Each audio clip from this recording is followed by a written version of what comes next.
Bonjour à tout le monde. Aujourd'hui, nous allons voir les activités conditionnelles.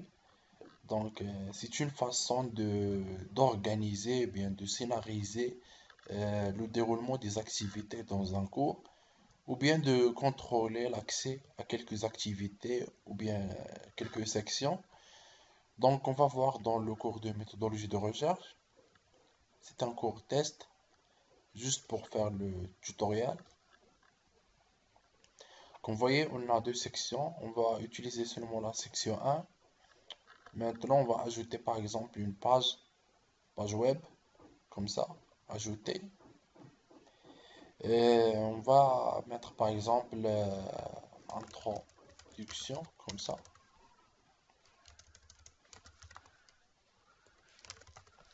Et dans le contenu, test ou bien ce qu'on veut.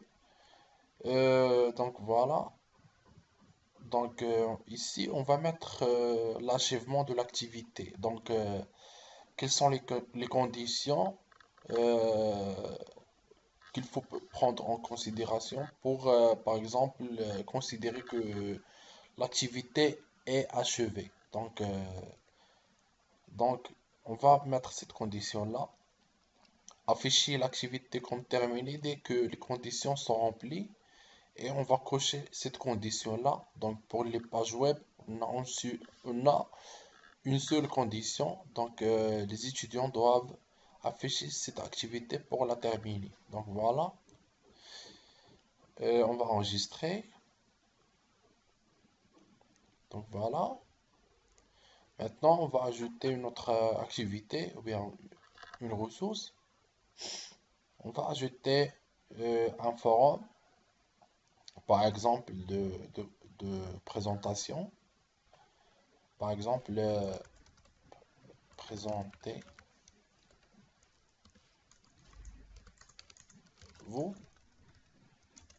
comme ça. Ici, on va utiliser deux options.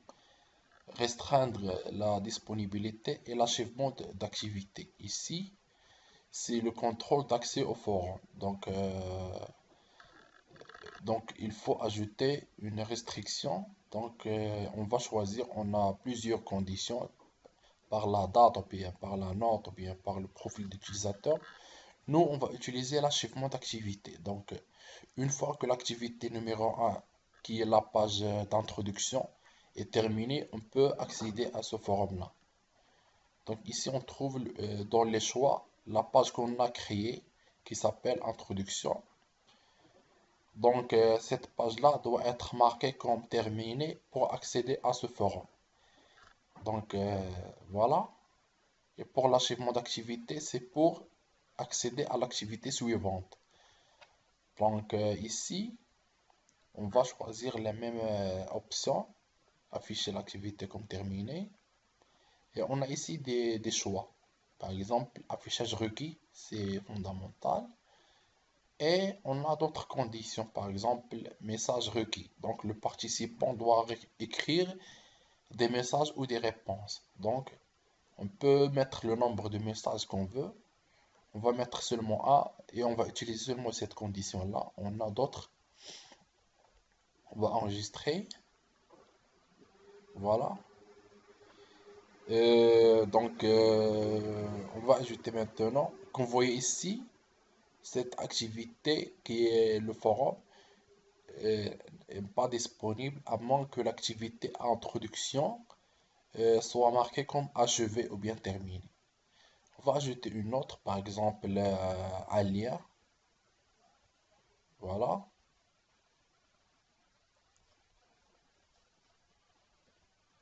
Voilà, on va ajouter. On va mettre ici, par exemple, le nom de lien, type de recherche, comme ça, comme ça. Et on va mettre maintenant restreindre la disponibilité. On va mettre la condition, l'achèvement d'activité. Ici, on va choisir le forum, par exemple, si on veut. C'est terminé. Ici, si on veut ajouter d'autres activités après le lien, Non, on va terminer pour trois activités. On va enregistrer. On va mettre le lien. Donc, c'est un lien d'une chaîne YouTube, de MOOC, de méthodologie de recherche. Voilà, on va enregistrer. Donc, ici, vous voyez la même chose. Donc, non disponible, à moins que l'activité présentez-vous soit marquée comme achevée. Donc, on est ici comme on est connecté en tant qu'enseignant. On va prendre le rôle d'étudiant pour voir comment ça se passe. Voilà. Donc, l'étudiant voit la même chose, presque la même chose. Il doit accéder à cette page-là. Donc, ce champ-là va être coché comme achevé. Donc, l'étudiant, le message test, c'est juste pour le test. Donc, maintenant, la condition est remplie. Maintenant,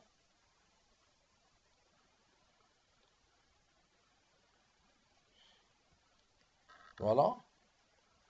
Donc, vous voyez maintenant, le forum est disponible. Présentez-vous. Maintenant, il faut ajouter un message, par exemple, pour remplir les conditions. Question, par exemple. Euh, donc, on va mettre, par exemple, une question. Comment faire une bonne recherche? Comme ça. On va envoyer le message, par exemple. Votre message a été enregistré. Donc, vous voyez maintenant, le message est délivré au enseignant qui se charge de cours, qui est Mohamed Lefo. On va revenir à la section. Donc, vous voyez maintenant, le lien est disponible après qu'on a terminé le forum. On va ouvrir dans un nouvel onglet. Et voilà, on a le type de recherche par exemple. Bonjour, bienvenue dans le MOOC de méthodologie de recherche. Donc, vous voyez comment ça se passe pour les activités conditionnelles, c'est-à-dire restreindre l'accès à quelques activités et mettre des conditions pour accéder à ces activités. Donc, c'est une façon de scénariser ou bien de programmer le déroulement de l'activité dans un cours dans la plateforme Moodle. Donc voilà, ça va être tout et je vous souhaite bon courage.